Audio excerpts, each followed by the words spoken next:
Greetings and welcome to this week's episode of the Pixel Crashers Podcast, a podcast where we discuss our thoughts on gaming news. I am Angelus de Mortiel, together with Kev the Gamer. Praise Phil! MajorStupidity. What's up?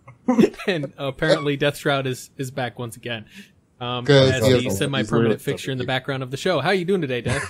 I'm doing as well as I can be. Are you guys getting some static just now? Yes, I just heard it. That's okay. Yeah, just now Morty kind of garbled a bit. He's fine now, but like for a second there it garbled. That's because I have the highest cutting-edge technology in the world of technology and stuff. Anyway, so let's go ahead and talk a bit about the games we've been playing this week. So Travis, what have you been playing this week of fun things? Well, I wonder. I've been playing some Terraria. Just started back on it tonight. Never really got too far in it whenever I first bought it, but I've been really wanting to try to get back into it and maybe drag Major here alongside. See, I never started playing Terraria, but I did start playing what's it called? The Terraria-esque game. Starbound. Starbound? Yeah, that's it. Starbound. Yeah, Starbound. I played some of Starbound and it was pretty alright. Otherwise, I did a short two-person Shadowrun campaign, and that was interesting. Really looking forward to getting into the world and learning all the mechanics, despite it making my brain melt. Well, that's a personal. Not entirely sure about that. Otherwise, as long as I can play a troll that is able to basically turn himself into an armored emplacement, I'm good. As long as I can just play a troll. Can the troll have swords and axes? I don't need a sword and axe. I'm gonna have like dual miniguns and like shoulder-mounted rocket launchers, and I'm gonna be able to like set myself down as like a turret emplacement and be like good times. Well, what have you been playing this week, Joe? Why don't you talk about that a bit? I've been playing too. I've been playing, well, other than Warframe, of course, but I've been playing Soma. I was trying out, and I've been playing Metal Gear Solid 5. It's Soma any good? Yeah, Soma. It's it's made by the same guys who did Amnesia, The Dark Descent, and the Penumbra games. Mm-hmm. The gameplay is very simplified over Amnesia. Like if you try to go into it thinking it's going to be Amnesia, it's nowhere near as scary. But I feel the story is even stronger than Amnesia. Like it's an extremely good story, especially if you like cyberpunk, really kind of dark sci-fi stuff. Yeah. Like, it does a lot of the themes from something like Do Androids Dream of Electric Sheep, which is, like one of the originators of the cyberpunk genre. Yep. A lot of questions of, humanity and AI and... The synthetic versus biological conundrum that Mass Effect 3 failed at. Yeah, but the gameplay now, though... Green versus blue versus red, guys! Congratulations! I know, right? Yeah. In Soma, though, the gameplay, like, in Amnesia, you had mechanics where you could, like, hide in a closet or hide under, stuff, and, and even, like, Alien Isolation, it's like you could hide in vents and hide on, you had to hide in places. And so Soma has has the monsters come out, and, you can't fight back still, but it's instead of being able to hide and stuff, you have the map, and you're basically just expected to run and hide behind something, but not really in something. Like, it feels very, like, bare bones, and then like you can break the monster's AI if so easily by how in Amnesia you were almost like you were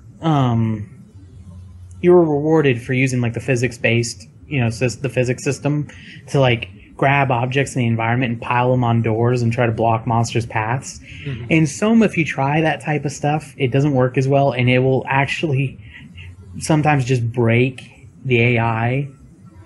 And there are times where you can literally like hide in certain spots that will actually let you see the monster as it's on its patrol path, and you'll actually see it despawn. I've had that happen a couple times. Oh, well, that's fun.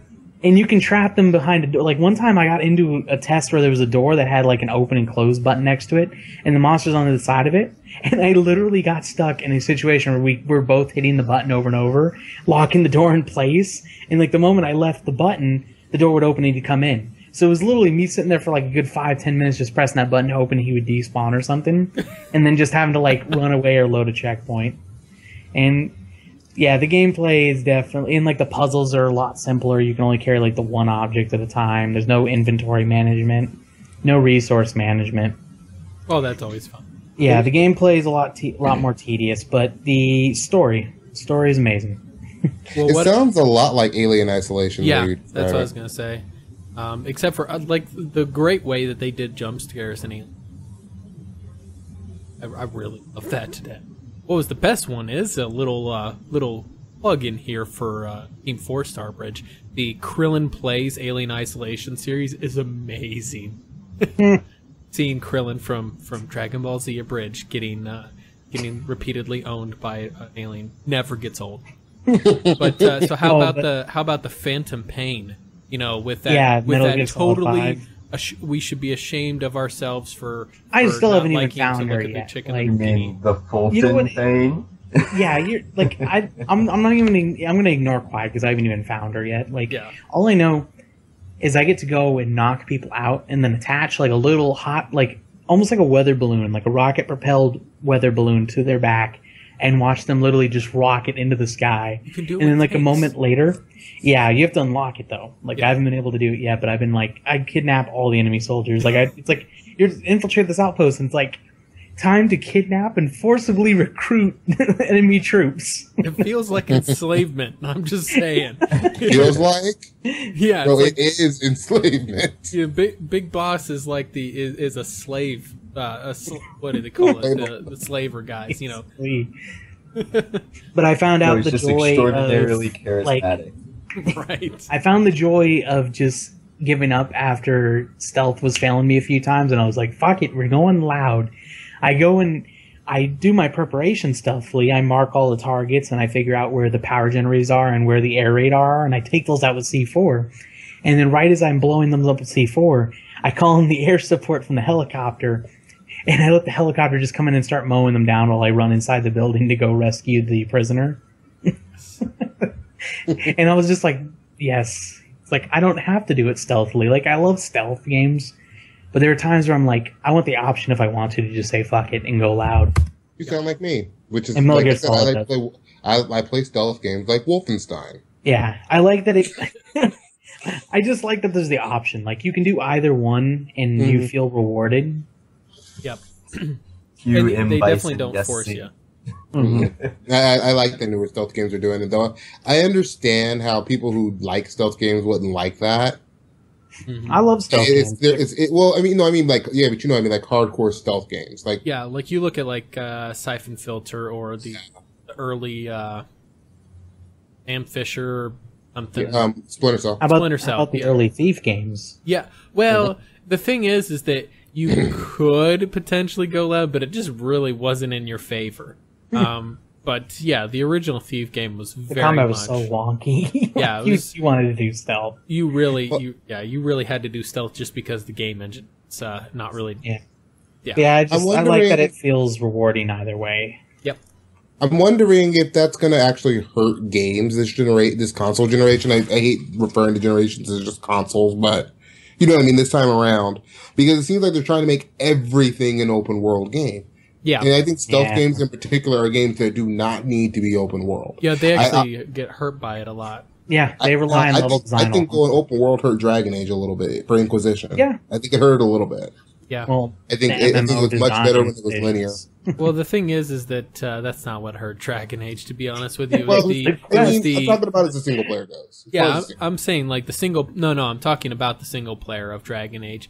To me, The it was MMO hurt. quests. It would have been fine open world if they had side quests more like Witcher that actually Yeah, Witcher feel did it fleshed right, out. man. Right, Yeah. yeah. It's like the pace, yeah, because the Witcher did it really well. Like everything paced so well, Like, and I so- don't feel like Dragon Age paced very Yeah, well. no, so many people just played the single player, never made it out of the hinterlands because they got burnt by just the checkbox, do this item, fetch this thing, checking off these tick boxes. Yeah, and it's literally like, the only it's reason cool. I was able to stick with Dragon Age Inquisition is that I really liked the combat. Mm-hmm.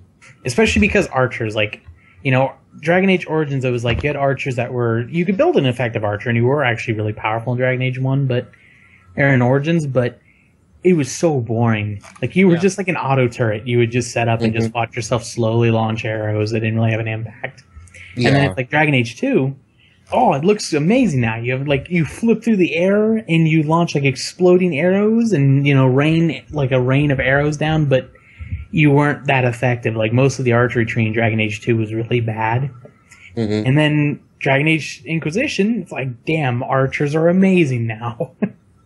Yeah, archers were really good. Sarah was really good. Yeah, I didn't like Varric. Oh, Varric was pretty amazing. good. The artificer. That was I don't know. choice. I didn't use them very much because I didn't. My like favorite them. thing was building for crits.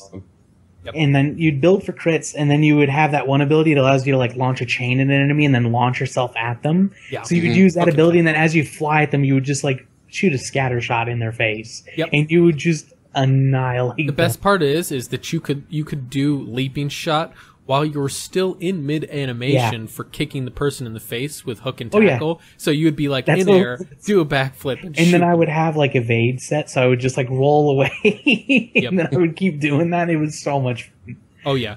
So so Kev, what have you been playing this week?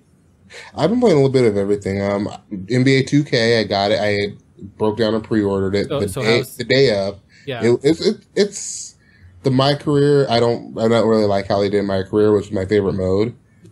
They turned it into something where it was more like, you created a character and you just took him through his career. And they turned it into basically a 3-hour campaign. Yeah, which is something that it wasn't. It was more like, hey, I create my player, I choose his strengths or whatever, and then I just play through the league as if I was a player in the league. Yeah. And that's not what they did this time. I don't like that. I've been playing WWE 2K15 today, so I've been playing that a little bit more again. And then I tried Until Dawn. I tried it for about 2 hours. I rented it from Redbox. Dude, I fell asleep. Really? Is it really slow? From what I understand, the first 3 hours are really slow. It was terribly slow. And I didn't play it, but I did watch a playthrough of it. Mm-hmm. And it felt like the whole thing's a homage to, teenage horror movies and from the 90s. Yeah, from the 90s, very much so. So, the first 3 hours felt like the setup that you would see from one of those horror movies. I don't know. I felt invested with it, even watching just a playthrough. I'll go back to it, but I knew once NBA 2K, I rented it Wednesday night, and I knew once NBA 2K came out, I wasn't going to go back to it, so I took it back to Redbox.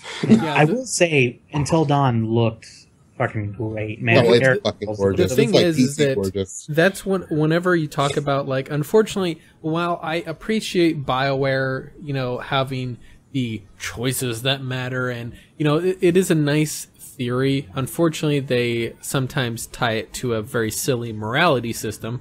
We've talked about that before. We won't go back into that, but the one thing I can say about Until Dawn is it looks like the choice system in that game is amazingly complex and well thought out.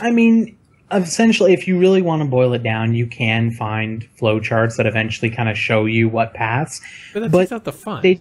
I know, I'm just saying you could. There is a limit to it, but it's the reasonable kind of thing where it's when you're playing through it or watching a playthrough or something, you really do feel like your choices matter. And, the illusion of choice is really good there. Yeah. And it's set up well. And there's no silly morality per se. You may feel bad if all the kids die, but it's not really. Yeah, unless you're Kev, in which case you don't care. No, I think there's an achievement in the game even where it's if you go out of your way to kill everyone. Yeah, there's an achievement for that. So if you want to be a heartless person, stupid decisions. It's literally there's an achievement for everything. Yes, yeah, there is. It's a game that's literally set up in a way where it's if you make all the decisions based on what teenagers would make in an actual horror movie, all the dumb decisions, they'll die. But the fun is you get to make the not as dumb decisions that actually kind of have them ruins the live. suspension of disbelief, though, doesn't it? Because And you're obviously. Well, here's the thing: both decisions are usually dumb. It's just like one is more dumb than the other. Like, hey Kev, you want to go check out that area by yourself? That dark and spooky area by yourself? Because in every horror movie, there's one. Well, they had, at one point, they literally had. So why not? Yep. Like the first beginning, they had like two characters got in an argument, and it ends with the guy who brought them all together. And it was like to the guy and the girl. He was like, you know what, you guys, we have like a cabin that's further down the mountain that no one really messes with. It's like hanging out over there. How about you guys go there in the middle of the night and you can just go ahead and go bang over there while we all stay here so you don't argue with each other? And it's like, those two are like, all right, we're just going to go head out on our own, in the dark to like this cabin over here. That seems legit. That's totally something that seems like it won't end with people dying. Oh, yeah, no, it doesn't have to. You can save everyone except for the old dude who hunts. See what I mean by Joel with spoilers? Yeah, I know, right? Every week he's like spoiling a different game. I need to devise a mute button, except for the mute. But yeah, anyway. I didn't spoil that much. Well, still, don't. Old dude. Don't spoil anything. That's just the rule of thumb. I wasn't going to go any further than that. I was just saying old dude. But in any case, though, let's go ahead and get moving on to our first story of it, which is actually kind of something interesting. We'll kind of go in more depth here. Well, Morty, what games were you playing this week? I've been playing Warframe pretty much because I've been putting together my October stuff that I'm going to be releasing. Really he's on this podcast and he can't even have the time to play games. Oh, right. I'm a gamer that doesn't actually play games. What do you a poser? Yeah, no, it's been pretty much all Warframe this week because I've been really framed down to get content together. It's all right. Warframe's pretty great. It's going to be like literally a video a week of this leading up to the one before Halloween. It's great stuff, but that's pretty much all I've been doing is Warframe and grinding and war. Fun times. Grind frame. Yep, War Farm. But in any case, let's go ahead and get on to our first story here. So Microsoft's Phil Spencer, in an interview recently, said that he finds the current console wars vitriol distasteful. I can say he made a good point because he said, and I quote, "It becomes more about what piece of plastic I own than what games I'm playing. It becomes more about somebody else's failing than the things I love succeeding. I don't think that's a good place for our industry." And the question I'm going to pose to you guys is, now, whether his mindset, his little gaming is a community mindset is real or a facade, do you think this is a mindset that more gaming executives should actually be appealing to? Yes. The way I see it is, it's like, I doubt he completely disbelieves that. It is gaming is a community. He understands that. Most, who actually know what they're talking about understand that. But he also understands that the Xbox is in a position where if you want to argue which system's better, objectively, spec wise, it's your PC, of course, beats them both. And then but if you want to go to purely consoles, PS4 technically can overpower the Xbox One, not by much, not by any real reasonable amount, but it technically We're talking does. about the difference between a more powerful CPU and a more powerful GPU. The thing is that here's the truth of it, is that the difference between them is honestly negligible. Yeah, but here's the thing is that Phil Spencer previously in the past, this isn't the first time he's taken this attitude. Whenever sales reports came out and PS4 was obviously on top, he congratulated Sony on making an excellent console. And he's kind of taken this very, at least it appears on the surface to be a humbled approach. I take it with a grain of salt. He's a corporate executive. I highly doubt he's all flowers and rainbows here. Let's be honest. Right. I he understands his audience. That's the one thing about Phil Spencer. At the very least, it's most reasonable people understand what the corporate executive is going to be. They're not expecting them to sit and be completely on their side. Yeah. But it is nice to see one who at least understands the audience and isn't completely, ignorant of who he's selling to. That's something. I love the comment that he made when he said, "I'm not trying to stop you from buying like a PlayStation 4 or Wii U. I'm just trying to get you to buy an Xbox. And like, to me, I wish more gamers thought about that. Like, people think, I have to have the one system, it has to be the best, et cetera, but nobody thinks about the games. Well, Travis, what were you going to say? What makes, what I'm wondering about this is whether or not his stance on this is actually his own, or if it's a response to the trends of gaming recently. It's a I'm almost certain I can answer this for you. It's a carefully crafted facade by the Microsoft's PR. Well, they figured out the best. What I was going into is that recently, it's been getting to the point where there's less and less exclusive games. A lot of games have gone multi-plat. Metal Gear Solid is multi-platform and such. And as more and more games start just going multi-platform and you get less and less exclusive games, you kind of have to take that stance. Otherwise, you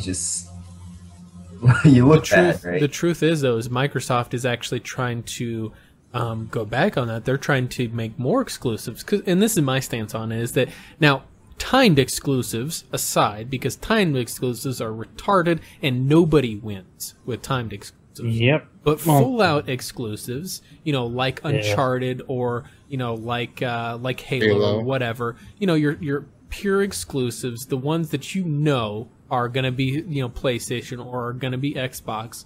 To be honest with you, those tend to sell a lot of consoles on their own because Uncharted fans, they're going to buy a PS4. Get a console, really. Yeah. That's the reason. Honestly, Halo and Gears are the reason I own an Xbox. Yeah, and now Microsoft is definitely trying to push the exclusivity thing. They made that clear at Gamescom with all of the first-party exclusive games they're putting out.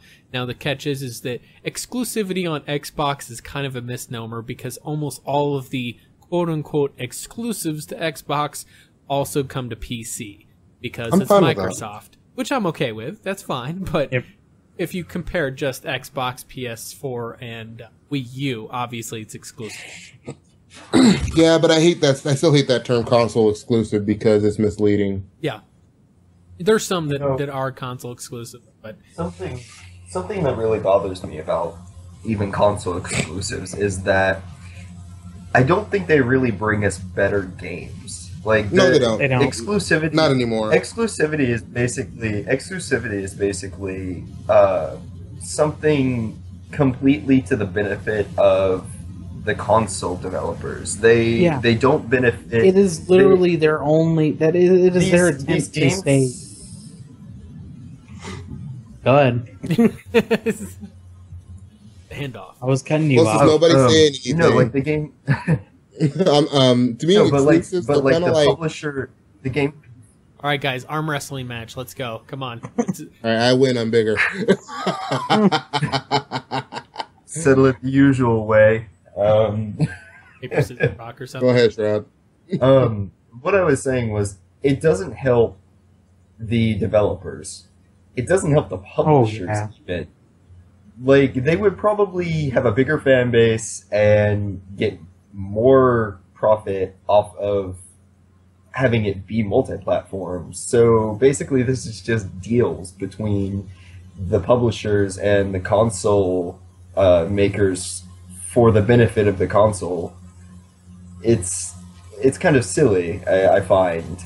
And I really would love to know the inside story on how these deals are made, because it seems like it's very almost one-sided. Oh, yeah. I think the problem with exclusivity in 2015 is that you can almost always find a multi-plat that's really similar. Like you have your Metal Gears and you have your Splinter Cells, for example. The only exclusive game I could think of that you can't find the exclusive on the other console or a multi-plat that's similar is Halo. Everything and else, even then, it's just a first-person shooter. Like, yes, it's Halo, but it is at the core. Yeah, but there are things that are unique to Halo, just like there's things that are unique to Destiny or Battlefield or Call of Duty. There are things in the game that make them their own, that make them unique. Yeah. And I think those things shouldn't be discounted. It's like saying, well, Counter-Strike is just another shooter. Yeah, but if you're good at Battlefield or you're good at Call of Duty, you go play Counter-Strike, you're gonna get your ass kicked the first few times until you learn that recoil. Yep, exactly. Yeah, I just hate like exclusives though. Like they are solely there to benefit the console manufacturer. And but there's my other thing is as well. You know what? Usually, here's the thing: when they're usually there because they can't afford to put it on a console, and plus they actually gain benefits from being exclusive to PC. Generally, the PC for certain genres, like take for example XCOM 2. You know they've announced that's going to be PC exclusive. A game like that benefits from being PC exclusive simply because they don't have to design the UI around the damn. But okay, so let's go the opposite direction. If there were no exclusives, if all of the games ever made were released on all platforms, no exclusives. I'm saying like what would benefit me buying a PS4 versus an Xbox One? Because literally there'd be no reason. Yeah, but that's my thing. Is like, why should that be the only incentive to get a console? Because, right, and I'm kind of where Joe is at. Manufacturers up to a higher standard. Exactly, that's what I was about to say. Give me a reason. It's like the Xbox. If you look at all the features inside of the Xbox One as an entertainment device, that is a selling reason to buy an Xbox One once you actually use it and see how, it really flows well. The OS is a little slow. I'm waiting for Windows 10, but you see the ideas there and the ideas are great. Mm-hmm. It's just like they use it as a crutch. It's like, should I design, like, we should be holding them to the standard that design a console that's worth buying because it's actually, a nice, superior piece of hardware. Instead, though, they design the console and then they use the games, the exclusives, as a crutch to basically say, hey, you want these exclusive games? You need to buy our console. We're going to hold them. The thing is, I don't see it that way, and I'll explain this here. So, when I'm trying to sell a product of any kind, I want to make it as appealing as possible to have that product there. So, say with, PS4, I'm of course, even though there's a slim margin of difference on the performance aspects of the PS4, I'm sure as hell going to be advertising that, oh, we've got better hardware than the Xbox One. I'm going to stop you right there for half a second too. While the PS4 does not outperform the Xbox One, it has a better resolution and the frame rates are ass compared to the Xbox. What I'm saying that's always been PlayStation's problems, honestly. The thing is, I'm not saying what performs better. I said what technically on paper has better hardware. And they did that. They pushed that they had better hardware than the Xbox One because it's a selling point to some people, a lot of people. Hell, you look at the flame wars that go on, people talk about how, absolutely superior the PS4 is on hardware, which it's not. Sorry. But the thing is that if you got exclusive titles, you have to play that card. It's all about stacking as many cards in your favor to attract the customer. And I think that's what Microsoft was even trying to do. Going back to what we were saying, you talk about stacking cards in your favor. Yeah. As far as with the Xbox One when they revealed it, I think they revealed the TV stuff too soon. Yeah. They should have started with the games and then, okay, this is the games line. This is everything we have coming out. On top of that, hey, here's all this extra entertainment shit we're going to have too. Show them that in like 3 months, but show us the games first. And I think that was what messed them up. Cause in some ways I feel like Xbox is the better console. But I feel like it's a little buggy. It came out a little earlier than it should. I think also there was some really bad marketing decisions there. They really should have let PlayStation go first because it would have been PlayStation that would have choked on it. But that's neither here nor there. Right. Like if you look at the and actually thinking about PlayStation, if you look at the other 3 PlayStations, the PlayStation 1 was a great CD player and everybody talked about it being a great CD player.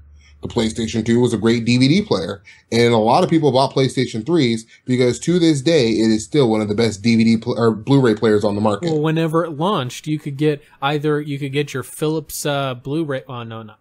They were on DVD, the HD DVD, but whatever. You could get a Sony Blu-ray player, a standalone Blu-ray player for $500, or you could buy the PS3 for, what was it, $200 or $300?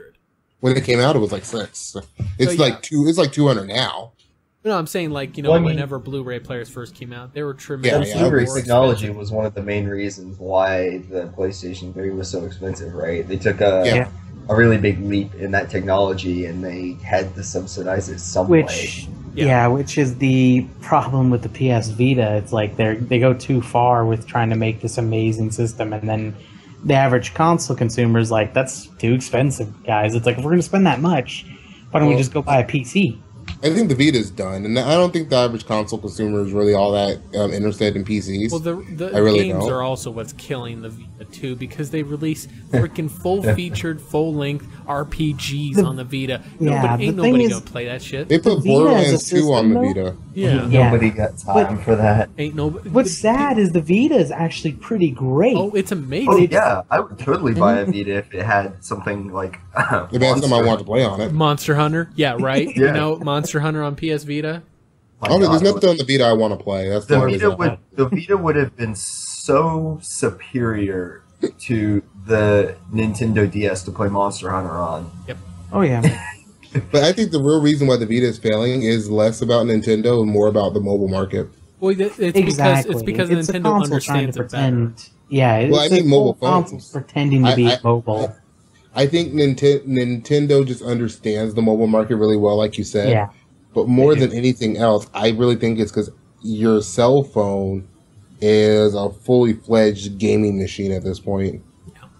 But while we're on the topic of the value of games and so on that we were talking about with exclusives and adding value to the proposition of buying a console, let's move on and transition that into the next story about Forbes and their op-ed piece about why you should never buy console games at full price. And of course, the evidence they gave, like console bundles and that sort of thing, which are good values in and of themselves, but they don't really compare to PC sales. But the thing is that while I make the statement of PC has better sales, consoles are trying to get up there, but the real topic I want to kind of touch on is everybody's always pushing like how cheap they can get games and so on. I know, Kev, you're big on value of getting games cheap. How is this gonna if this continues in this trend and things get cheaper and cheaper and people spend less and less for games? How's it gonna affect game development? And that's what I want to know. Let's start with Travis first on this one. It's going to force developers to either lessen their some portion of their budgets. I personally would suggest marketing, because the marketing for games is severely depleted. But it's probably not going to be that. It's probably going to be, in my opinion, cut corners and layoffs. Cut corners, layoffs. It's going to be. Or we're going to get something like Destiny, where they basically cut out everything about the game besides the core, and then resell it as DLC. It's gonna be nonsense stuff like DLC and pre-orders and all. We don't make games. They're gonna come up with super elaborate schemes to try and protect their Activision bottom and line. Bungie are gonna come up and they're gonna be like, we don't make games anymore, everybody. We're making DLC selling platforms. Basically, what they're going to do, and I think personally, is they're going to drop the price of the games up front, but they're going to find ways to recuperate those costs to make the same amount or more money down the line. But why is that? Why, if nobody wants to pay up front, obviously the trend is the consumers don't want to pay higher prices up front. Costs of games are going up. I think this is going to push DLC, but also maybe even push microtransactions, because the way I see it is people don't want to spend a whole lot of money in one go. Yeah. But people are totally okay with making small payments several times, over time. Hell, Actually, I think that's how consoles win. That's how consoles win. Yeah, that's people how. You make that small initial payment, but then they'll pay $60. Then they might pay more for games. I've done the same thing with Warframe. I've spent Yeah. I've spent more on Warframe than I have on a full-fledged game. Well, in let's talk about months. Payday 2, Joe. I mean, you've practically bought them all new cars. You know what, though? I bought a ton of the DLC on sale. Like, by the end of it, I spent maybe 40 on Payday 2 by the end of it, maybe. Yeah. That's still more than a lot of full games, just because it's like, you know, you see all the little payments over time. It's a lot easier to do that. See, I don't mind, you know, make microtransactions as long as they're not pay to win. Yeah. I don't mind DLC and season passes. Yeah, I know me and Joe have disagreed in the past about like map packs. I think map packs are great. My problem with map packs is way to funnel money into the game. I know you don't like that it separates the community. Because but like, you have to find a way live and die. Like, especially PvP games like that, the games live and die by their community. Like, those games have their lifespan shortened so much when you start to divide the community up, and it becomes less forgiving to new players. Like, a new player tries to get into the game, and it's like, you know, a great majority of the players have the DLC, and they're playing on the maps, and it's like this new player's like, I want to get into it, but I don't want to spend a ton of money to immediately buy the game. And all the map PC packs. kills your argument. No, majority of the player, majority of the player base, that game is the majority of the player base plays on the vanilla maps. Yeah, but the Payday obviously has map packs, but obviously that doesn't divide the community. So Payday's different in that only the host has to have the heists. If the host has the DLC heist, everyone else can play with them just fine. Most people don't buy the map packs. Kev, I'm not sure. I'd have to look Dividing the community is a bad idea. I would have to look at the numbers and actually have to do a study on a wide variety of games. Battlefield may very well be just an outlier. Battlefield is just an anecdotal. Call of Duty is another good example, though. Well, you're looking at the two games that have like by and far the largest market share of gamers on them. Look at a smaller game. Culprits. Yeah, look at other shooters that maybe have a smaller market with that type of system, and you'll see like you divide the community and it kills the lifespan of the game. Why do games like Skyrim or Fallout 3 or New Vegas stay like relevant for so long? On PC. Because they're not relevant on console. Yeah, they stay relevant on PC because they're constantly on sale to get new players in. And then, because there's always new players, there's always more modders delivering to new players. What happens though when you divide the community up? Using PC as an example here, and not all the platforms though, is just another outlier because mods are just new content being added to the game constantly. It's just, any game where you add new content is going to bring the community back. Yeah, and that's I'm just telling you though. Map packs aren't nice just because they do divide the community because you're going to have people who are playing the movie. Going back. Okay, go ahead, Travis. Okay, I was saying going back to the price of the games and how this is going to affect the companies. I said what I thought was going to happen. What I would like to happen is for it to force new developments in how games are made to make it more affordable to get the same type of performance and graphical improvements. Because with the price points and how much these things cost, I don't know enough about the game industry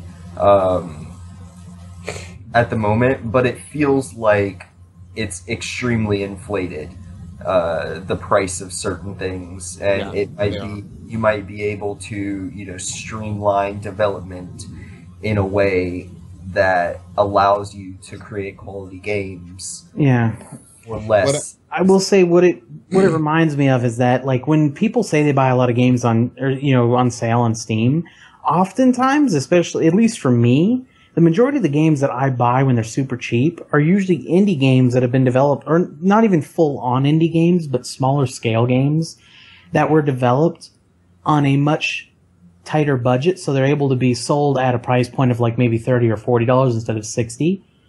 And I feel like AAA especially has just run now. Part of it is the console mentality of when people buy a new console, they want to see a very tangible improvement. And the easiest one to give is graphical fidelity. So you have, and graphical fidelity is one of the biggest money sinks like, graphical improvements. That's true. I think also if they scaled back some of the development, like, this is just me ranting again about open world games. Every game doesn't need to be open world. But how many open world games do we have since these new consoles have come out? Well, we have way more of those than we did on the PS3 and 360. Yeah. Linear, like, when people talk about linear games, so many people, it hasn't been as bad as it was, but it still is. Like, a lot of people look at linear like a dirty word. And I love linear games like Halo and God of War. They have their place. Gears of War. I like a good open world game, but I also enjoy a linear game. Like, I enjoyed the Metro series, like Metro, 2033 and Metro Last Light. Those were very linear games. Because they were so linear, they were very carefully scripted and very carefully kind of sculpted. They looked gorgeous. The engine handled great. The gameplay was very good. The level design was extremely good because it was so kind of like carefully crafted. Despite being linear, it felt large. It felt alive. Right, exactly. God of War does that too. God of War does that very well. But here's the thing. And you're running through the same areas over and over again. Yeah, but here's the thing, is that when it comes down to, like development costs, they're going to go up even if you try to shave costs, say in marketing. If you're cheaper in marketing, costs are still going to go up because, well, you're using more expensive technology. You have to pay your guys more because their cost of living's going up and so on. Costs will go up. And the truth is that, despite the fact that every 10 years there's been a market increase in price of games, except for the last 10 years, there has not, which is actually where developers and publishers realize that people don't want to pay more up front, and they adjusted their strategy to do more DLCs and microtransactions. And again, despite the Matt Pack disagreement, those aren't necessarily inherently. It's when they do them in a poor fashion that things are. My biggest problem with there is it's like other content you can give as like new weapons or something. Like go into a shooter and give people. I'd rather have maps and weapons. Oh, I'd rather you don't have to make even the weapons overpowered or give cosmetic items. It's like one player buys that item, they can still go and play with other people who don't have the content, and even better, the other players who haven't bought the content suddenly see this guy using his cool cosmetic. His cool skin, and he looks awesome. It encourages them to go buy a cosmetic item. Well, and that's like with Warframe. Warframe's microtransactions are kind of all over the place. Some are brilliant, some are not so well. Like the cosmetics, I think, are reasonably priced. The cosmetics in there and the ability to trade the premium currency with other players is great. I think buying Warframes and weapons is ridiculous because it's like, hey, would you like to spend $20 for this Warframe? No. But you can get all of that stuff in game. You don't have to spend real money for it. But the point is that, they have a lot of cosmetics and aesthetic items, which is actually some of their biggest sellers. Yeah. People don't really buy a whole lot that. And people like to dress up their character to look badass. Yeah. People like to go and buy and sink money into funny and funky hats. Look at League of Legends. Good God, they make so much money off of cosmetics. I think that works to a point, but you have to keep in mind still for like first-person shooters. Like that's where I'm thinking about when people say gun skins. Yeah, exactly. I don't care about your gun skins. Like I'll keep the ones that I earned in game, but third-person games, I love the idea. All I'm saying is that the I just feel like there's other content to give. The thing about Counter-Strike, CS:GO. Yeah, I was about to say CS:GO. Yeah, makes huge money off knives and stuff, and that's like a big deal. Yeah, that's a huge deal. Like you have fan-made skins and all this stuff, and people sell them. That's a big business right now. You have CS:GO skin. You have people gambling thousands of dollars worth of skins in game and just like gambling with them. It's a ridiculous market. Yeah, it is. Yeah, and I understand that. And I'm not saying all skins are bad, but I am saying, and I think I was speaking more on first-person shooters. I don't know, for those games, I just feel like maps are more appropriate. Well, and the thing is that for a first-person shooter, I can see where you're going from. Guns and maps are really all you have to add to the game. Right. You can't really add. I mean, okay, you could add more story content to Call of Duty. Who's going to buy it? Out of Call of Duty on 360 and PS3. Nobody cares about the story in Call of Duty. Well, I can't say that because more people actually play it. Yeah. Then, I love the then story of Activision Call said of that a few Duty. years back, more people play the story than multiplayer. Yeah, the thing is people enjoy the story, but let's be honest here, people have that done within a week, right? A week? Yeah. Yeah. Or less. But no, I was going to say finish with, it in a day. I feel like cosmetics can still work in first-person shooters because even though, you know, Kev, you might not like it. I know there's plenty of people, though, who still will probably go and buy cosmetics to make their character look nice. Even if they can't see it, they know everyone else is seeing it. Yeah. I feel like the better way to go with map packs is, I'm not saying don't do map packs, because map packs are great. The thing you want to do, though, is make map packs free content, because when you release a new map pack and it's free, suddenly players who maybe were, you know, burned out or tired of the game are going to maybe come back. And when these new players, you know, the old players come back, they might be willing to pay for the other content that actually is paid for. Kind of like, again, how Payday does it, because, you know, you have a new heist they can play, but they will have to pay for the new weapons or the new character. The one downside on releasing for like a game like Call of Duty, releasing map packs for free, because that's, let's be honest, that's pretty much all they add to the game is map packs. Yeah. That the amount of level design that goes into those and balancing and making sure that those are carefully constructed to increase the play style that Call of Duty is meant for, you know, like the arcade shooter style, shoot 'em up, run and gun type thing. They carefully craft those maps for that. And that is actually, you know, there's significant cost involved in that. That's, So again, though, I feel like there is a price, or there's a, what's the word I'm looking for? There is a value in bringing old players back. Increasing your player base in general will reward you, because more players are going to buy more content overall, and But when more have you ever played players are going to encourage more people to play because there's more people playing. Right, but when have you ever played a first-person shooter where the vanilla maps were the least popular maps? I'll be honest, actually. Whenever I was playing, We're talking about our Modern Warfare- experiences of, like, I just want to bring up the point where it's like, we're talking about our experiences with, like, Call of Duty and Battlefield, at least for, like, Kev more of. That's all they've ever done. Like, well, we have even yet to Halo, see like Call them- of Duty, yeah. We Halo. have yet to actually see them attempt another system. Yeah, they haven't. There's definitely They're more so options out there. sitting in their safety, their little net of like, oh, this works, so we're just going to keep doing this instead of trying to innovate. Well, I mean, with which, something like again, Call that's of Duty, you're typical. not going to see a lot of innovation. Yeah, in Call of it's Duty. typical. Right, You know, Call's they're not going to gonna do what I works. don't think Battlefield will either. I don't think Halo is. I kind of like the system that Dirty Bomb is doing, Yeah. where they'll throw you new classes. Well, That's the thing is that they're essentially going the MOBA route, and there's actually, as far as I understand, that's what the Blizzard one. Gosh, Overwatch is going to Yeah. do that as well. See, what works there is like other players get to play with people who have these classes, and they see them using the classes, and it makes them more likely to want to go and get that class Yes. than if they're just playing and they don't see the class ever. Yep, but While we're on the You topic think, do of I get all murder the content if I paid simulators, $60 for the game? I mean, while we're maybe on the like you have like topic a lot murder of classes. simulators, guys. But let's go ahead and move on, though. I think we've pretty much talked that down, and we realized that Yeah. the Kev and Joe are You see our opposite ends of the spectrum. yeah. I just really feel like dividing the community, I feel, is like one of the surest ways to just kill a game quicker. That is a true statement, and there's definitely options out there. Not every game is a first person shooter. Packs don't in all cases, but let's go ahead and get moving on there.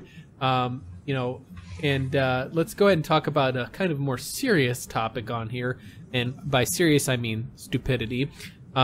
Not related to Major, but the UN published a report stating that Nintendo-style games are turning children into programmed killers, and then they said after that, Nintendo killers. Oh God!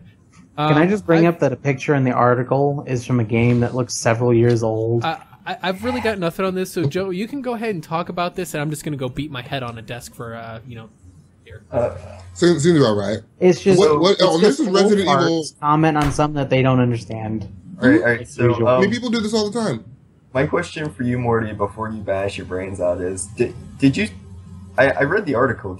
Did you? Like, is this a legit thing? Because this sounds like something I'd go read on one of those like joke news sites. Like It is like something I'd actually read for on The real. Onion. This is how out of touch the UN is with society. It's not the first similar report they filed on this. The funniest part about it is that they from Resident released Evil this 2 on report. PlayStation 1.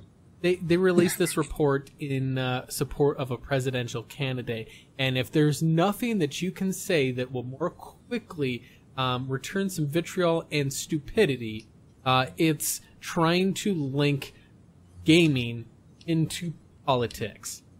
And that's where people are fighting that console war, they need to be fighting this war. They're trying to kill our games. Yeah, what it is politicians, the quickest way to get people on your side is to whip them up into a frenzy, scare them, and go, "Oh, we're becoming killers," and then it's just blinding people with blind stupidity and fear. And I'll say this before we discuss too far. Let's make it clear. Statistically and factually, the evidence is very overwhelmingly clear. How many millions upon millions of people play your Battlefield, play your Call of Duty, they're shooting each other day in, day out, and somehow miraculously don't go shooting up a fucking school. I mean, it's so simple because it's just like the healthy human mind can distinguish between what is real and what is fake. People that perpetrate these incidences they just are don't know ill. what they're about. They're ill, and they would have done it with or without freaking Call of Duty or with or without a violent They would have done it with Rambo. Yeah. The preferred entertainment of serial killers is reading. So books cause serial killers. Everybody, you heard it first here. Yep, exactly. Like Ted Bundy was a lawyer, so all lawyers are serial killers. Yep. Probably. Wow. No, they tend to be money hungry and greedy. I don't know if they're all maybe. Listen to this. Let's see. The brutal acts of these children exemplify a new phenomena in the world. It is the new violence, as Democratic presidential pre-candidate Lyndon LaRoche was the first to precisely categorize it or characterize it at the time. It is the use of Nintendo-style games and related means to transform young children and adolescents, as well as law enforcement personnel, into samurai-style programming. Yeah, like this is the shit that this is for real. And then there's a picture of Resident Evil 2. This is the speech of somebody who has. It's not even that they don't know anything about the subject. Like, they don't even know I just want to throw it out there. There was actually this event where, President Obama was talking about playing video games with his daughter. So you heard it here first, guys. President Obama is apparently a serial killer because playing video games makes everybody a serial killer, right? Oh, man. They even cite Pokemon. For some people, like for some people, yeah, they quote Pokemon in that article. Like, I don't really watch TV. I don't really watch movies. I'd rather play a game for the most part. Yeah, the thing is that they also mentioned that violent media in general, like in the case of the Diallo shooting, the problem was that the mayor of New York, like many other officials, has been training the police force in Nintendo-style killing techniques. So apparently, the next time we hear about a mass murder that goes on in this country, it's going to be because of Mario Kart. Next mass murder. I'm not going to lie. I was playing Street Fighter 2 back in the day with my brother back in the 90s. And if you want something that'll take you from zero to pulling each other's hair out quicker, it's Iman Honda's 100-handed punch pinning you in a corner. Oh my god! No, that was Goro. I was a Mortal Kombat kid. No. The thing is that there's that moment. I'm pretty certain there's at least one, if not multiple, controllers are destroyed and dead to this day because my brother and I playing Street Fighter 2. Mario Party 2, that game caused so much violence. Oh my god! You know, better watch out for the next kid playing Donkey Kong Country. Right? No. Let's be honest. It's Candy Crush. Candy Crush is going to turn us all into psychopaths. Mm-hmm. I agree. And it's because of the microtransactions. Okay, I would like to reiterate what Major just said. We're getting killings which are caused by the use of Nintendo-style games, such as the game. The police force. That's what they're claiming. They're claiming that these games were originally designed as a means to train killers. Really? such as the games. Yeah, let me read this through again. We're getting killings which are caused by the use of Nintendo-style games, such as the game Pokemon, with children, and also with police and others. How is Pokemon trained to be a killer? In the case of the Diallo shooting, The problem was that the mayor of New York, like many other officials, has been training the police force in Nintendo-style killing techniques. So we have Nintendo killers. Yes, Nintendo, you heard it here first, guys. The police are going to kill Nintendo. With Pikachu. With Pikachu. Nintendo, you guys better migrate back to Japan, because they're coming for you. Okay, exactly. Like, this is so ridiculous. Okay, so this harkens back to the old gaming time when your parents always referenced anything to do with technology as a Nintendo. Yeah. This is exactly that should the tell kind you of just how out of touch the politicians are. And that's the reason why I say there should be an age limit to politicians. You should have to retire out of politics when you're 50, because after 50, statistically, it's more and more likely that you're going to be out of touch with current society. The problem is a lot of the time in many of these like stations, they don't really have term limits. No, they don't. Especially the Senate. The Senate has no term limit. And unfortunately, the average citizen doesn't actually care enough to try and figure out to vote for others. And a lot of these politicians have figured out that as long as you don't rock the vote, you can literally just sit in there for just years. Well, and if you see, there was actually, I saw like this kind of abridged, I can't watch actual C-SPAN because it'll make me pull my hair out, but I saw this abridged thing where I was showing like this 8-hour session of Congress, and at least 15 people in there slept through the fucking session. Yeah. I ain't paying you my tax dollars so you can fucking sleep on the job. How much do they make? They make what, like 400? They make like 400,000 a year or something crazy like that. 400,000 a session, I believe. Yeah, no, they make money elsewhere, but no, it's I can't remember what it is, but they make a goodly amount of money. They're definitely not hurting at all. I'm not going to go into the politics of this, but suffice it to say, these guys really have no idea what's going on. Like they're so we're just going to kill someone. It's like it is very clear. There is very clear evidence that of the hundreds of millions of people playing violent video games every day, how come only a very small handful end up perpetrating a violent act? It's because they were going to. It's more or less it's this correlation and causation. You know, correlation does not equal causation. I can say that this guy had a red shirt on.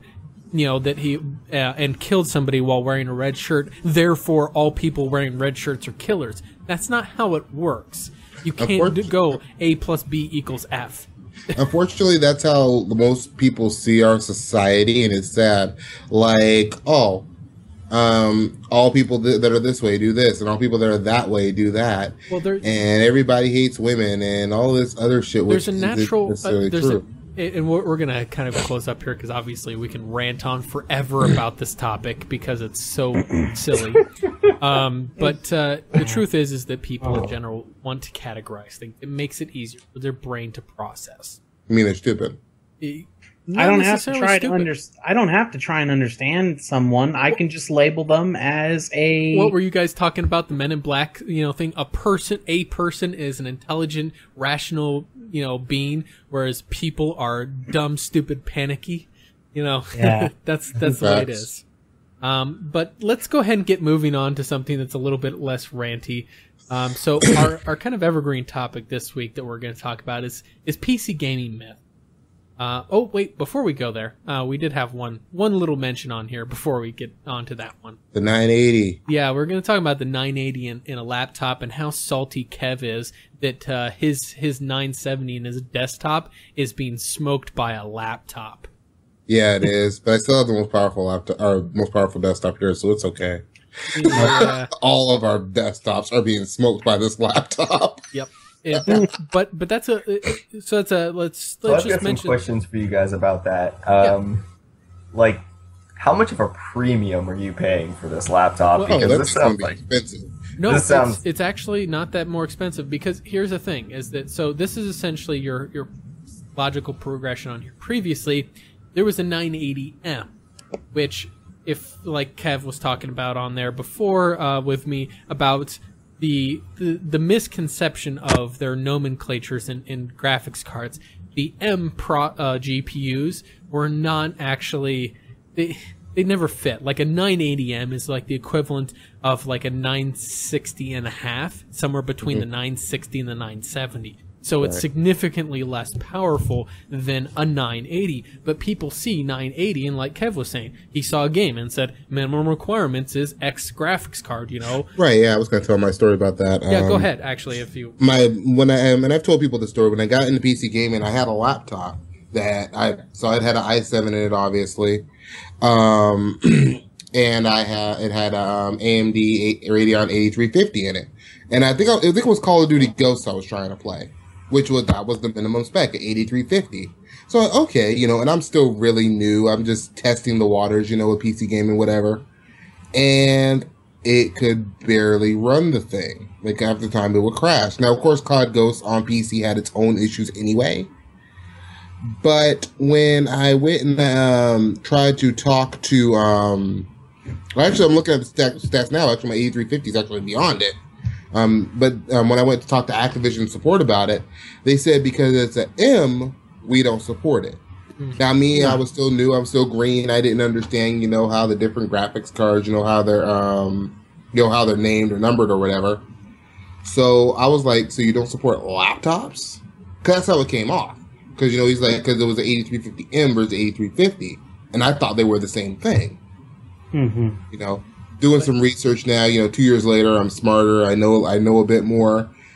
Now I realize that, you know, they downgrade the laptop version, but they don't necessarily make that clear to the average guy who doesn't know where to find the information. That's because obviously a real 980, well, okay, let's actually take it back. Let's say a 780, not a 980. We'll talk about that in a moment. The Kepler-based, you know, GPU that was in the 780 was obviously very power hungry. So a 780M had to be very dulled down so it's not as power hungry. Whereas the 980 being on Maxwell architecture is much more power efficient. Which is, by the way, if you guys, nVidia's been trying that for a while, but with a 980 in a laptop, now you actually have, essentially, it doesn't cost a whole. The card's expensive as shit anyway. It's like $500 for a desktop. It might be $600 in a laptop or something like that. They can make it slimmer now because it's much more power efficient with cooler, which means it's better in confined spaces, that sort of thing. The only downside is I'm pretty certain every laptop you're going to find it in is going to be a 17-inch plus laptop. They're going to be big because that's not a small graphics card. It's a pretty big one. So speaking about power efficiency, I was just reading and I'm only like I haven't like gotten into it completely yet. I'm still saving up money for my rig, but I was reading an article and apparently gaming rigs on average use up the amount of power that like 3 refrigerators use or something. What now? Whoa, what? Yeah. Maybe there would be only one I can think of that would do such a thing, and that was, what was it? The AMD 7990, which is obviously no longer around, but the 7990, and I think it got replaced with the 295X, was a dual GPU card. It required, like on graphics cards, as they get more powerful, they usually require more power connections. Some really, really low-end graphics cards can just be powered off of the motherboard itself, so you need no extra cords plugged into them. You just pop them in the motherboard, they're good. Then you plug in, for your moderate ones, they usually have a 6-pin power plug that you have to plug into it. That gives it extra juice. This required 2 6-pins, and it would still try to draw more than those were actually rated for. It was the most grossly power efficient thing ever known. It was so bad, so horrible. It was an amazing one. That one I could see, being, powering, like juicing as much power as a refrigerator or whatever. All right. So I'm looking at this. It's a Tech Insider thing, and they were saying that what was it? Report from Energy Efficiency. They said that they estimated that the typical gaming computer uses approximately 1,400 kilowatt hours a year, which is equivalent to the energy use of 10 game consoles, 6 standard PCs, or 3 refrigerators. Well, I think that that's probably is actually a misnomer on there, because there's two factors in here. Is that yes, you can have your I'd say probably your average gaming PC has a 550 watt power supply. Now it's not drawing all of that. That's its maximum. What it can put out. But if you say kilowatt is 1,000 watts, right? So 550 watts, that'd be 2 550 watt power supplies. Kilowatt hour, as it sounds like, is 1 kilowatt per hour. So if my gaming PC on average has a 550 watt power supply, that would be a half a kilowatt hour.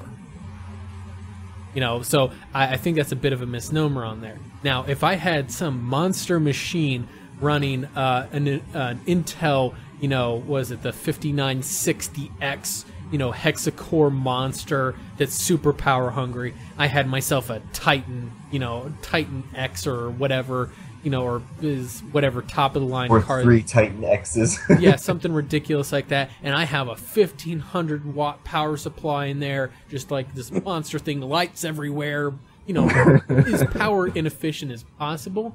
Oh yeah, I could suck up half the freaking power for the block I'm on. The truth is that is by no means, that's the exception. That's what people like Total Biscuit have, is those monster machines. Right. The average gamer does not even have close. They've got an i5, with maybe something like a 960 or 70 that are much more power efficient. So I feel like that report might be a little. Well, it's saying that like 2.5% of the world's PC users represent like 20% of all the power consumption. So if you're, I don't know, that I would like to see more hard data collected on that, because that seems like arbitrary thing. I'm going to say that doesn't feel right, just based upon what I know about PC, like especially like in more recent years. Like maybe if you're talking about 3 or 4 years ago, I might see that, but nowadays with all of the steps to take towards power efficiency. So it looks like this study was from a couple of years ago. Okay. So it was before, like I said, like the nVidia had their Maxwell architecture, and now AMD with their Fury cards, which are much more power efficient. But let's go ahead and get moving on. Keep going on there. Again, this links into our PC gaming myths, such as like costs of PC gaming, the pitfalls of the upgrade addiction, and other similar misconceptions. So the need to have to upgrade every year. Right. Kev, go ahead and talk about this. That first topic, the upgrade addiction. Oh, that drives me insane. It's like people think that because you can upgrade, that you have to upgrade. When really, like, for example, and I've been researching this a lot lately, because I was wondering, okay, about how long is my PC going to last me, because there's so much misinformation out there. And I love benchmarks. Because when you go and you look at benchmarks, you start to, like, I'm starting to see people are still on Q6600s from like 2006. And they're still playing games like The Witcher 3 for a CPU. I'm seeing people on GTX 480s playing Dying Light, a graphics card from like 2008, 2009. Yeah. So it's like how often do you actually have to... Now, yeah, you're not playing at max settings, which is another thing people think you have to play at max settings. Like, okay, you're playing at lower resolutions, but the hardware is like 6, 7, sometimes almost 10 years old in the case of that CPU.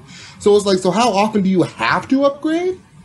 When you want to, Or people say, oh, well, I have to worry about being the minimum specs. Like, it's damn hard not to be minimum specs. Like, you have to actively try not to be minimum specs. But then it becomes a matter of, okay, what's your standard? For example, I'm a guy, depending on the game, I'll play at 30 frames per second. Ooh. Guy, depending on the game, I'll play Total at Biscuit just settings. rolled over in his bed right now. He's having nightmares that you said that. I say it depends on the game. Like, if I'm playing, like, say, Child of Light, I don't give a fuck about frame rate in Child of Light. It's a turn-based RPG. I really don't care. But if it's something like a shooter, if it's something like a fighting game, an action game, that's when I start to care. I will sacrifice graphical fidelity for frame rate. Then you're the other side of it. Depending on the game, I would say the same thing. Like, I played The Witcher at 30 frames because I really liked the NVIDIA hair stuff. I thought it was cool. I just set the graphics down like to high and not ultra, and I was able to get 60 frames. Yeah, and the thing is that it's not that I couldn't get 60 frames. I really liked the graphical fidelity in The Witcher, and so I chose. Still looked amazing, even with 60 frames. It still looked amazing. And here's the comedy of. But I'm saying that, but because that's the whole thing with PC gaming. You play to your experience. Yeah, you get the options. Yeah, so some people don't mind playing at 30. Some people are those to get the better graphics. Some people don't mind playing at 30 or at 60, and they don't care as much about the graphics. Dying Light, for example, I want to play that with high graphics and a high frame rate. I took it from 1080p down to 900p, and I'm locked at 70 frames. Yeah, the PC port of that game is the PC port still really poorly optimized? No. I remember at launch the problem that they had with what you call it, when you saw things out in the distance, where there was a slider for it, and if you turned it all the way up, then it killed your performance. Yeah. So what I did is I turned that thing all the way up, and I just cranked the resolution down to 900p. It's almost as good as 1080p, but the performance is there, and I still got the graphics I wanted. And here's the thing too, is that I'm straight up and honest with people. Is I don't usually have any problems with the gaming graphics. I've got an i3 and a 650 Ti boost in my computer, and I don't really run into too many problems with graphics at all. Now I do run into problems with video rendering and stuff like that because an i3 just really can't pull its weight whenever it's really taxed. That's not having to do with gaming though. That's having to do with YouTube. But do you have any problems running any games on it? Any game? I've run into some of them that I have to run lower. No, I mean that you just won't play. Yeah, I haven't run into any of them. That you won't play at a reasonable frame rate and all that? Yeah, I've not yet run into any of them. Now, there was an issue, and I think it's now been fixed at this, but with Rome 2 Total War, because it was like so poorly optimized, and it would leak VRAM like it was going out of business, and that I would see noticeable graphical slowdowns if I had set the settings too high. But now NVIDIA since actually come up with a profile for it. They figured out the optimal settings. Yeah, but people, if I remember correctly, people with really much more modern rigs were having issues. Oh yeah, no, that wasn't just me. That was even. It was kind of like Batman Arkham Knight, everybody that didn't have a Titan was running like crap on that. Those are anomalies, though. I guess what I'm getting at is, if you talk to the average person who didn't know anything about PC gaming, they would say your PC is bullshit. Yeah. But your PC is fully capable of doing 1080p, 60 frames, or maybe I had 1080p. I don't know about 1080p. I run it. That's what I was about to say, because of the card you have. Yeah, I run it at 720p because it's not necessarily because of the card. I don't know if a card could handle it or not. All I know is I set it at 720p because that's the monitor I have. If I have two monitors, but if I were to upgrade the monitor, yeah, I might have to look at getting a new graphics card because I don't know if it could handle it. My first graphics card was a GTX 650. It played at 1080p, 60 frames per second, okay. Usually at pretty low settings, though. Usually at medium or lower on most games when I first got it. And I ended up upgrading to a 750 Ti before I got my 970. Yeah. Now the 650 is surprisingly far inferior compared to the Ti Boost. That's what is like in the 650 you can do 1080p. Yeah, and like the Ti Boost is barely a hair below the 660, which is really, most people are like, oh, you have a 650? That's like the bottom of the barrel. I'm like, believe it or not, no, it's literally got everything. The only thing different between that and the 660 is that it's got a couple extra cores disabled. The memory bus, the amount of memory, all that stuff is exactly the same. Right. So I think, at least for me, when it comes down to that, especially hearing what you're saying, I think people and a lot of people I've gotten into conversation with this is like, you have to buy the hardware for the experience you want and understand that at some point you're going to have to upgrade. And mind you, I might throw out there that the Ti Boost, when I bought it, which you can't get anymore, it's not even, you can't find it anywhere, but it was $150 when I. So right, yeah, I probably got beat out by the 750 Ti, which is now going for $100. And for $100, it's still a great graphics card. Yep, it is. Yeah, that's well. And the other thing on there is the cost. You know, obviously everybody thinks you have to have $1,000 gaming rig to play games. And I wish we still had Jeremy on the show because his rig was $400. Yeah, and he's playing everything. Yeah, he's playing Metal Gear. He's playing GT. I played GTA 5 online with him. Well, like Travis, you're on a laptop, aren't you? Yeah. Well, Travis, what makes the point though? What's like in a the 7? laptop? I think it's like a 730M, something like that. Yeah. Okay, nVidia 730M. Okay. And what I've got CPU? i5 2.4, like 2.6. You're on a laptop. As long as you play the laptop resolution, you can probably play whatever you wanted. Yeah. That's, and that's the thing, is that now, granted, obviously these aren't on ultra settings, which people are obsessed with ultra settings. A lot of cases. They are. The truth is that when I compared ultra settings on Dragon Age Inquisition to the settings I played at, I couldn't tell the difference. I can. When I had my 750 Ti and I played it at medium at 1080, and then I went to ultra. I wasn't at medium. I'm mixed. That's the reason why I didn't specify preset. It's mixed from there's a couple that are at ultra, a couple that are at high, a couple that are at medium. It's what nVidia told me I should do because they obviously tested it and said, okay, yeah, this probably will work best. And yeah, it looks gorgeous. Everything looks beautiful, sharp, 60 frames a second, running buttery smooth. I can't complain. It does what it's supposed to. Now, granted, like I said, I want to get a better monitor at some point in time, and at that point, I may have to look at a better graphics card. That my main thing right now, though, is that the only thing I suffer with on my PC has nothing to do with gaming. It has to do with video production, and that's that i3 really, really gets bottlenecked when you're trying to do video production. That's, like I said, that's not even the point. It has nothing to do with gaming. Right. So it's like, and that's what I was saying too. Like when I look at that, like you could upgrade your CPU and legit be fine. Yeah, exactly. And be fine for a few more years until you decide, hey, now I want to upgrade my GPU. Yeah. And the more you spend on your GPU and the more sacrifices I think that you're willing to make with it, the longer it will last you. Like if you're not obsessed with ultra settings at 60 frames per second at insert resolution here. Yeah, and that's why I'm kind of loosely aiming for 980 grade, with my Patreon campaign. But 980 is overkill. Well, the thing is it is overkill right now. In 5 years, though, it'll be excellent. And a couple more years after that, it'll be mediocre, and I'm fine with that. That's like 7-8 years, and I'll be good.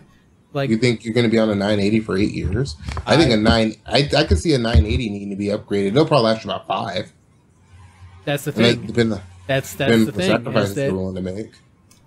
The truth is that if you get a 980 versus say like a 960, 960 would probably have to be upgraded in 5 years if I wanted to play more relevant games. 5 years that's a good amount of time, right? And get every little inch of juice out of it, you mean? Yeah. Like I'm looking at my 970 and I'm really thinking like I want it to last me until about 2017, 2018 realistically. Yeah. And then I'll look at, okay, where is it at? Like right now I'm maxing out most games at 1080p, getting 60 on most games. My thing is that with a 980 I would be maxing out games for a very foreseeable future. And that's what I was looking at. It's like I'd be okay with that.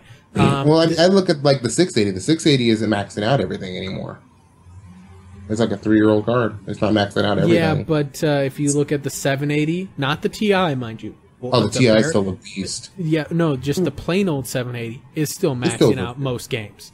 Well, yeah, the 780 my 760 is still running most stuff on high. Yeah, the 760 is an amazing card, though. It's a really good card as long as you don't try to play It's essentially to the 7 series. The 760 was the 9 series with the 970. Yeah, you always have that sweet high spot card.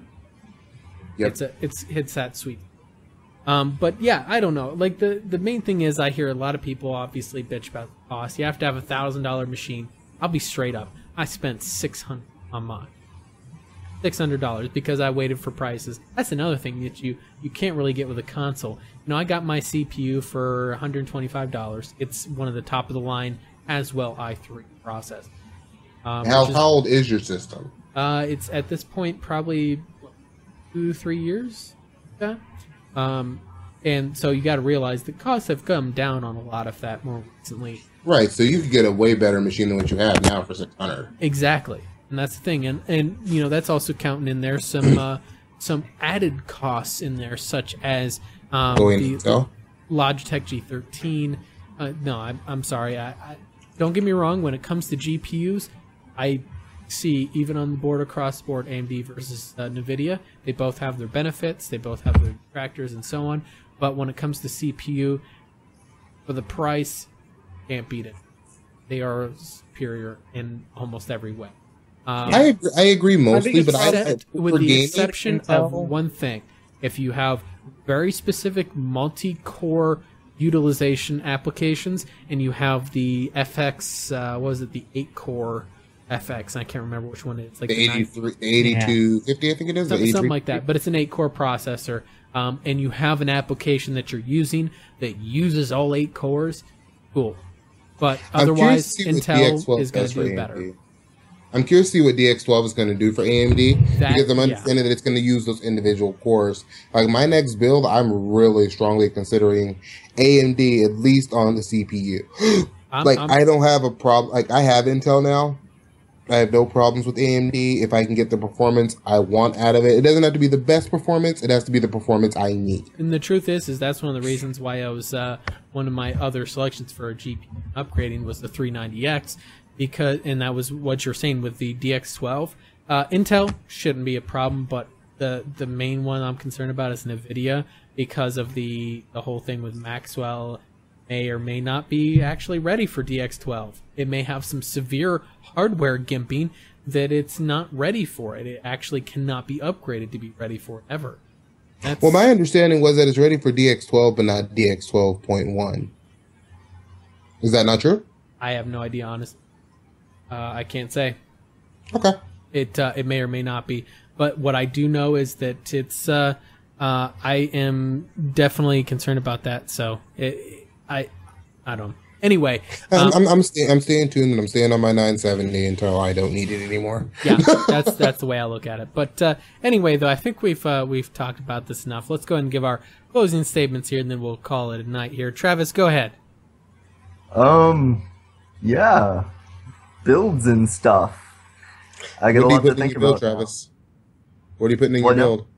What are you putting in your build? I don't know, mate. You tell me, because I'm gonna have a discussion. How much are you looking to spend? Hey, you know what? I'll help you out a lot. There's this website called PCPartPicker.com. Best right, but he needs to know what parts to get, though. That's where we lie in. Like, in regards, I'll still have a discussion with you guys, because I mean, we'll go into detail when we finish the podcast. Yeah, we'll do that afterwards. Okay, yeah, we'll do that after. My budget is going to be up to $1,000. So, I mean, you can get a really nice rig for a G. That's about how much I got Canada to get his for, and he got his pre-built, which you pay premium for. Yep. What graphics card did he put in that? Was it a 770? It was like a 660. He's upgraded it now. He has like a 970 or a 980 in there now. But when he first got it, it was like a 660, I think. Yeah, he got a 980 to play Diablo. Was that or 970? It might have been 970. But he got a 970 to play Diablo. I was giving him crap about that. But Joe, go ahead and give us your closing statements that begin with, well. Yeah. If you want a good cyberpunk story, go play some Soma, if you can deal with some rather tedious gameplay. The story's pretty great. Because you can find it for $7 on a random. The story's really good, Soma, though. It is. Like, don't underestimate the story. Kev, I think you'd like it. Yep. But crazy good story. Kev, go ahead and give us your closing statements. Okay, everybody knows me. I'm Kev from the official WeGameHere.com. Shout out to my man King Dre for the win. He just built his PC. He's been sitting here looking at these parts in his closet for like a month, and I've been harassing him about it. Like, I think he went Skylake with the CPU on an i7. Wasn't got a he 980. posting in the... Yes. Okay, I saw some... Yeah, he finally, after I've been harassing him for a month to put the damn thing together, he's put it together. It's amazing. He's going to ascend, and it is awesome. I think he's still installing Windows right now. So, shout out to him. Nice. Of course, you can check out my channel, check out some games, and yeah, let's play some games. That's all I got. Waiting for Uncharted. Elitist. That's right. I'm playing. I got 2K on my PS4 also. There you go. Because it's busted as hell on PC. Go figure. Yeah, another PC port gone bad. Anyway, well, 2K15 was great on PC. I don't know what happened. At launch, I thought it was...